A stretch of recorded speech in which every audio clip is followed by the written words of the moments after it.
Thank you for joining Catholic Gen X. Father Peter, Tom, good to be with you. Where Tom still has a crush on Smurfette.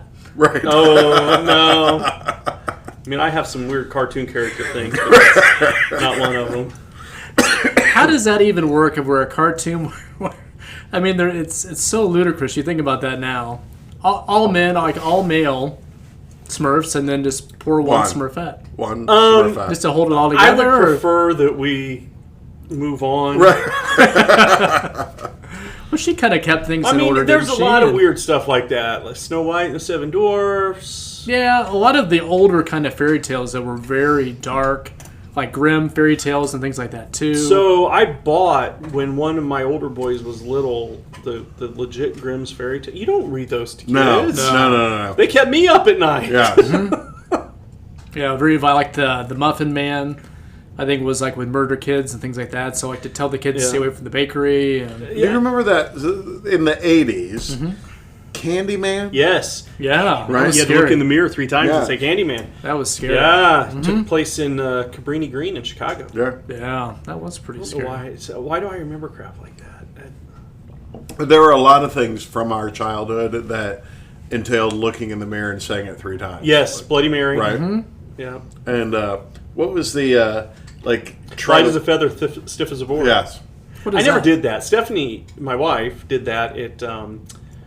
I guess that was a slumber party thing. Yeah. Well, I don't know what that is. I never heard of that. So you would somebody would lay it on the floor, and you would put just 2 fingers from each hand under them, and you would chant "light as a feather, stiff as a board," and try to lift them. Oh. And supposedly you could. I mean, but like the whole hand in warm water trick, Right. It might be an urban myth. I don't know. Have you tried that? No, Oh, we because I'm did. always asleep. It doesn't work. Because you tried it. We did it to my uncle one time on a fishing trip, and it didn't work. He You was very angry. You were so disappointed. very angry. We were so excited. He was asleep. This is Imagine the how time. angry he'd been if he'd wet his pants. We could have outrun him. He was older than us. It would have been fine. He was very angry, but he did lose control, like become incontinent. So Which was the goal. I know it was just to kind of ruin his whole fishing trip. So young listeners, be warned. Don't. It actually doesn't work. Neither do like the sea monkeys you buy. No. Oh no, those work. We had them. Are they shrimp? Is that what They're brine shrimp. Yeah, they're not real monkeys. Did you think like actual monkeys? When I was a kid, like really young, were it didn't make any gullible sense. To me. child. Weren't No, you? I knew, but it was kind of like when you're like probably 4 or 5, and maybe you can read a little bit. It's like that would be kind of cool. So I Do they will come back admit, to life? well, so somehow the eggs can dry and they're okay, and so you put them in water and they hatch. They hatch. Yeah. Okay. So your middle son is almost like a son for me. He's spent a ton of his childhood at my house, and I've always had lots of questions about that kid, but it's getting more clear now with you saying stuff like that. Oh, I see. Oh, like how he got voted to the most likely to believe in Santa when he was still in junior high. Yeah. See, but the sea monkeys, they have like the pictures. There's like this whole family. Yes. They're having a great time. Like you send them Right. like 35 cents. In the back of comic books or Yes, whatever. exactly. Yes. Yeah. Yeah, I had sea monkeys. Actually, I don't know that I had sea monkeys. My boys had sea monkeys when they were little because now that I was the dad, I was willing to pay for sea monkeys. Right. You put the sea Damn it, my family's going to Ripley's Museum. Now that I think about it. Well, and you probably had the pet rock too, and No, I did not. I did not have a pet rock. that's probably a little bit before you. You're a little bit younger. Yeah. But remember, I'm the youngest of 3. I had siblings who... Pet rocks and chia pets. Chia Chia pets. pets. Yeah. I had one of those in college. It was the knockoff. It was called Uncle Harry. So he had I think we grew it out. Like it just turned out this way. It was a bit of a skullet. Okay. So kind of thin up here, had the long, because like the mullets were back. Right. Yeah. Or the thing back then, they weren't back. So when I was in college, my in-laws got me kind of a knockoff. But instead of the... Because the Chia Pet was like terracotta. Yeah. And you spread like a paste on it. This was a burlap sack with some, I don't know what in it, but a burlap sack that had seeds in it. So you would wet this burlap sack and keep it wet, and it would grow grass up his hair. Oh. But you know what happens to a burlap sack that stays wet all It the rots. time? And stinks and molds and And I have a mold allergy, so that was something. Doesn't turn out too well. So, Tom, I want you to think about of where you don't have to reveal anything, but he knows I will. Yeah. Well, that's up to you. You're being invited to kind of join this exercise, but you don't have to say anything that you're uncomfortable with This saying. feels like a therapy session. It kind of does a bit. A little bit. That's right. You'll get a bill. So, if you think about something that you've done that was really bad, it doesn't have to be. We're already there. It sounds like. Right. No, I mean, No. I think we all morning. have that moment from our childhood. Like I always think of Chunk in Goonies, but the worst thing I ever done. So I want you to think about something that you've done that was immoral. I don't say that. But it's something where this is something you probably went to confession about. It'd be something that was deeply troubling. I'm not so much interested in you kind of, because this isn't confession. This is Right. not the sacrament. But in that moment, and you thought, this is really bad, I need to go to confession. Did you have any sense of where in your own mind, how you saw God in that moment? After you did what you did? Can't say that's something I've ever thought about. All the things in your mind, you've never thought about that, huh? No, but thank you for putting that in there. So now I can't leave. Yeah. Right. So I'm going to argue, and Father Peter can attest to this even more so because he's a priest. Did I just ruin the whole episode by not You having did. No. I mean, you're not the assist man. No, that's not something I've ever. But I mean, so I think it kind of brings about a point, and in some ways, even though you didn't play along, you actually did something good, which is where all of us have this sense of unconsciously, like who God really is to us. I'm not saying objectively who God We've is. covered this, John. We can go back to the old episode. Well, we said for me, it's what'd you say, a portly African American lady? From the shack. Yeah. Yeah. This has come up in multiple episodes. Yeah. I'm shocked. it has, but we did say we would come back to it, and I tend to be a man of my word. So part of it is of where Father Peter probably sees this in the confessional. It's something he's probably seen when he's worked with seminarians and things like that too. That when we tend to, in this case, commit sin, and we'll say a mortal sin, so this is serious, separating us from God, we actually do have some sense of where, at least unconsciously, or some degree of awareness of who we think God is and act that kind of way. So I'll give you some examples. So, and this typically comes up more of when we're in distress, like when something is not going well. And so this could be something where God is out to get me, and he's waiting for me to commit a mortal sin, Right. to strike me dead. Never thought that. So, or it could be something where when I die, God is the divine accountant. Right. And if I've done 345 virtuous things and 344 sinful things, then I'll probably at least get in. Yeah. Where the concept, but not where my mind goes. Yeah. So, I mean, and there's a lot of other combinations. It could be Jesus is just this nice guy who's kind of this friendly social worker, terry cloth robe, just gives hugs. Everybody's good. That sounds kind of not so good. Right. But it kind of the sense of where who we make God to be that he's not. Now, I would say where as a psychologist that something called attachment theory, which is basically this sense of, if you want to read about John Bowlby for the psychology nerds out there, but it's something where how we tend to respond in the sense of different kinds of attachments, like attachment styles.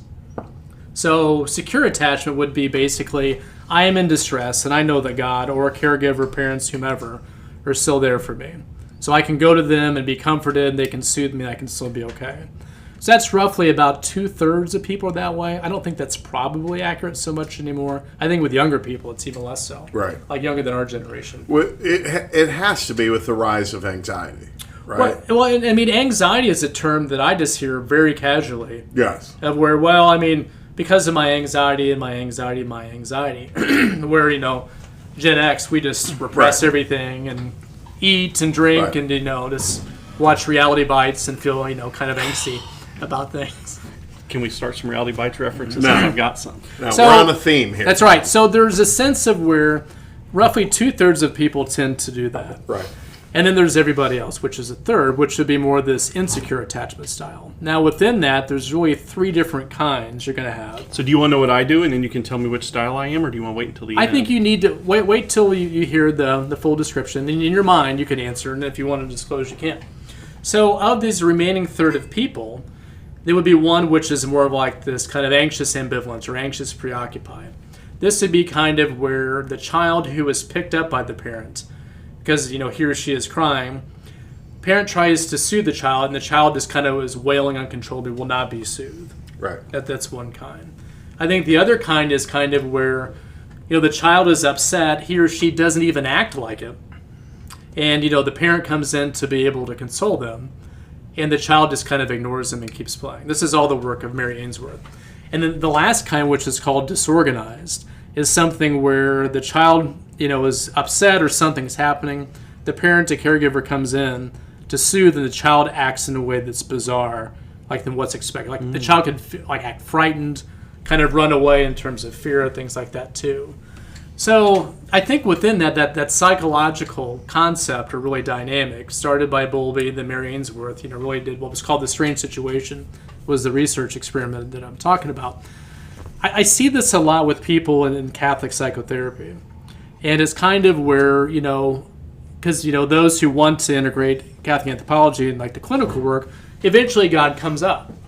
And I ask people as far as like when I'm getting like a history or an intake, like, 3 questions. I mean, who are you? And then how do others describe you? And then how does God see you? And so that last question is kind of where I don't think, to your point, Tom, that people really think about that. But what's called an internal working model, something inside of you is still responding in a way of where that is very true, it just may be unknown. Now, that could be for a lot of reasons. Right. So I don't know if you see that, Father Peter, in the confessional or as far as like spiritual direction. Yeah, I think the 2 main models or images of God that I encounter in confession and spiritual direction are that God is going to punish them, sometimes severely, for even the smallest things, right? So there's this kind of over internalized view of God's wrath.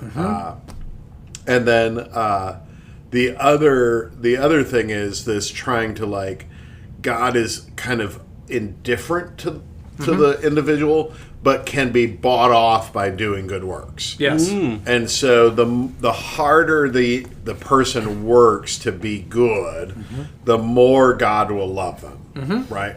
And these are people, like both of these groups, the main groups of people that I work with are people who want to be good Catholics, right? They really are trying. They're as St. Ignatius would say, they're going from good to better. But they have this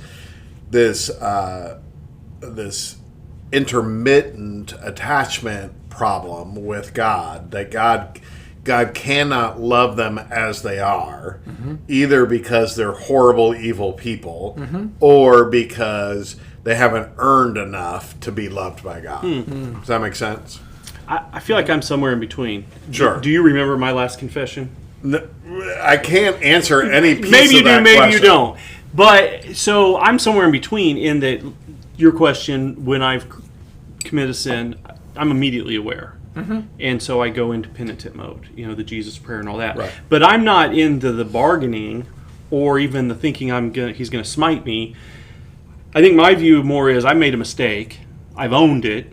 I've asked for forgiveness, and that's really all I can do at this point. And what happens is what happens because I've made a mistake. This might be the nicest thing I've ever said to you, but that's like a pretty mature view of God. Oh, wow.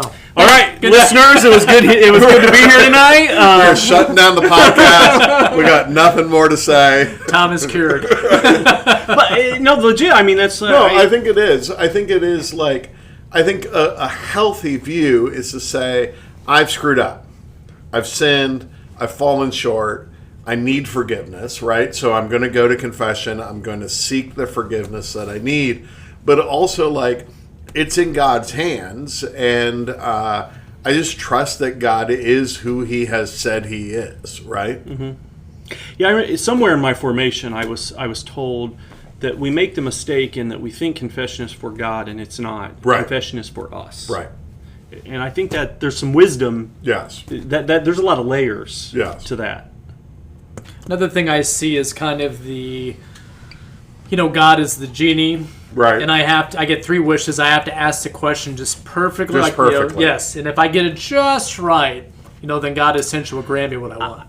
I think, though, for cradle Catholics, that there's some element of that that's ingrained in the ritual side of us. Yeah, I think so. It is easy to slip from sacramental imagination into magical thinking, right? Because the priest gets up and he says the words and does the motions with bread and wine, and they become the body and blood of Christ, right?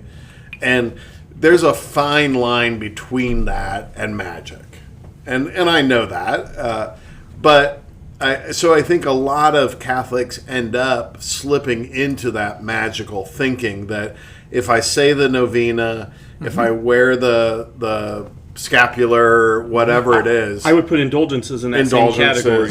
That it's magic and I can make God do what I want, right? Yeah, so I know some of the indulgences, and I will purposely... Right. And there's always that part of me that I think, is that really going to be am I going to be there and St. Peter's going to be like, well, you horrid sinner, Right. you did get the indulgence, so you got it. Or Father Peter was all wrong. Sorry, kid. And see, part of that is the indulgences are not about hell or not hell. The indulgences are about purgatory. Right. Right? But we tend to think like, oh, if I do these things, I can get out of hell. And I think that's just incorrect. Like the trajectory of our lives, our faithfulness over years and decades to God is what gets us to heaven, not the magical, on All Saints Day, I went to the cemetery and prayed. Right, right. Or I went to Rome and did all 4 major basilicas, so I'm good. Right. See, I think part of that becomes where people falsely want to have this sense of control. Right. They're the ones that determine their own salvation or not. It's not God, and they kind of trick him in some ways. And some of that, we can talk about this another day, even just superstition. But it becomes something where, like, psychologically, it's a defense called identification, where it's kind of where how I create situations or experience them and saying solely that's what God is doing or not. So I'll give an example. If I'm driving to work and I see this cloud formation, it's like, wow, this is beautiful, because I know that God made that for me, and that's the God wink of saying, hey, Right. John, I love you. Hope you have a great day today. Right. It's like, well, God did create the clouds. He did all of creation. But it's a cloud formation, which has other things that are happening. It's probably not God actively willing that just for me, which would be nice. I mean, I would be open to that. But it probably just doesn't happen that way. Right. It's more what I want God to be. See, I kind of go the other direction. One of you, I gave the book Spiritual Warfare. It's kind of an older book. So it's a few hundred years old, but it's all about how we are constantly fighting spiritual warfare with Satan. And so my mind always goes to, like, I think, oh, that was sinful, that was bad. But then you have that thought, but I'm generally a good person. And I always think, is that spiritual warfare? Right. Is that Satan telling me, hey, don't worry about it. Right. You're a good guy. Lulling It's gonna be, you into complacency. Yes. I tend to go the other way. Is this spiritual warfare? I mean, I think, like, the spiritual life is hard enough, but we continually make it more difficult than it needs to be. That's just kind of my general approach to it. Is it's hard enough to just say, I'm not going to lust, I'm not going to be gluttonous, I'm not going to lie. Strike 3. I'm not going to be cowardly, like all these things, right? To just do the right thing day in and day out is difficult enough, and then we overcomplicate it with all these extra things, right? Well, and I think my view of God is a little bit colored by being a father, because in my view, I am not the same father to all three of my boys. Sure. They all need something different, and I feel like that's how God. Like your God, it's the same God, but you have needs that differ from. You know what I'm. I have so few needs. Well, it's because your life is a gift. He's a simple parish priest. But I feel like we try to categorize God, and that's Yes. a fool's errand, because Right. what He is for you and what He is for me are not necessarily the same, because we have different needs. Now Not that's in the dangerous. details, I know right? that's dangerous. There's a general sense in which God is God to all of us. Right, but He knows what you need and what Right. I need are not the same. Right. Well, and some of that even comes, I mean, so the love is the same. How it's expressed may be different. Right. But some of that is even of where how God speaks to us may be different or similar. Was it Father Mike Scanlon Yeah. wrote a book about discernment? Former President Franciscan Yeah. talks about this a bit too. But anyway, so it's kind of that sense of where I think part of how we experience God can be similar and different too. God tends to talk to me generally this similarly. I mean, not always the same kind of way. And then I think so you kind of have, you're saying more of like let off the gas, the fear of like what that causes. I think you have the other extreme, which is where scrupulosity. I mean, I got to really be careful, really be careful, microscopic. But I think like the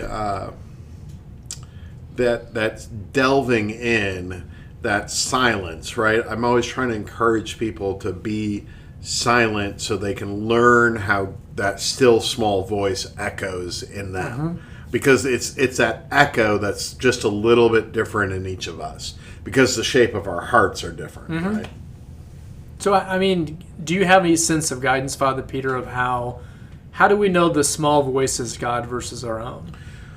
Well, so the still small voice of God never leads us into sin. And I've been thinking about this a lot lately with priests who have left or couples who have divorced, right? Like it makes me almost incandescent with rage that like people would say, oh, God has led me to break my promise to him, right? Like I can't comprehend it.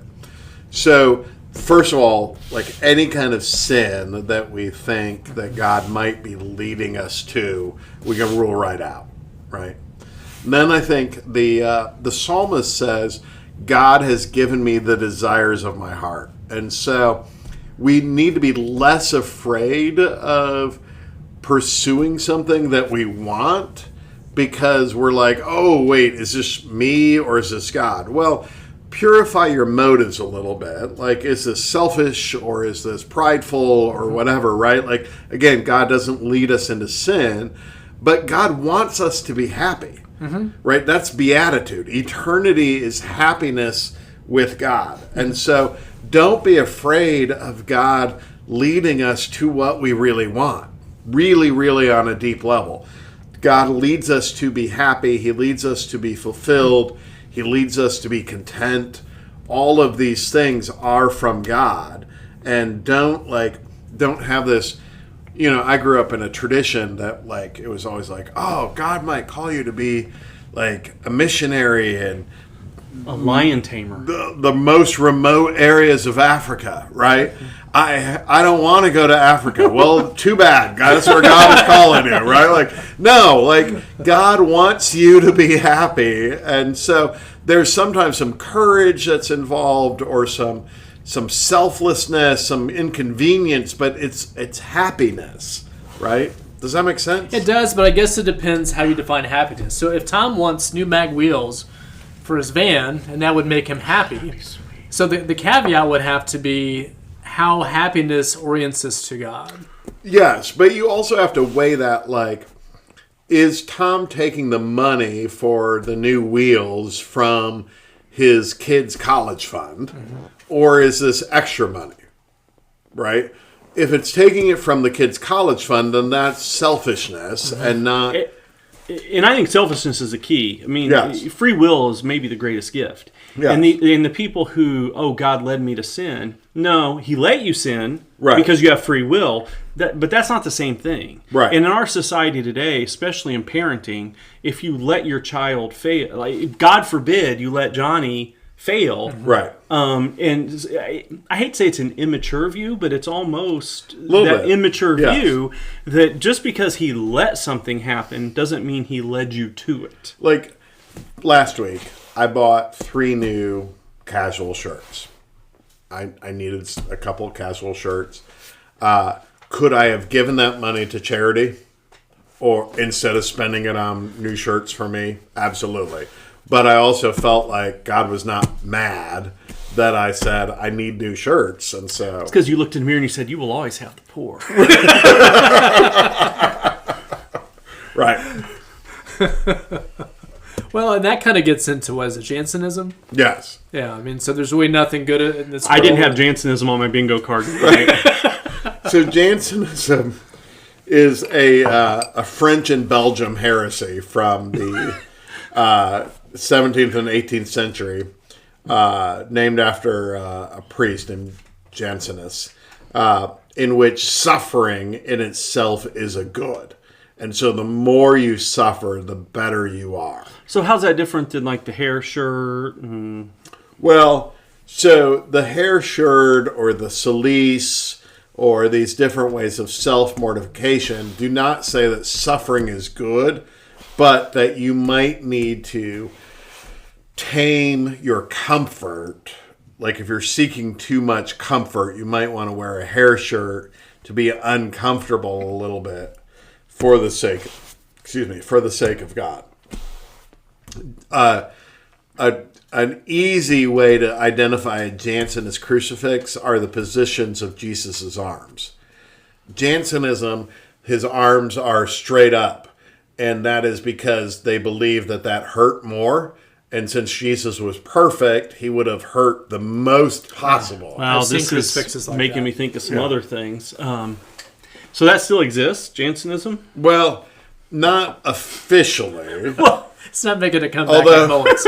Although in September I am planning to go to the most Jansenist monastery. Oh, I think I have heard of these people. They're kind of underground. They were, yeah. Yeah.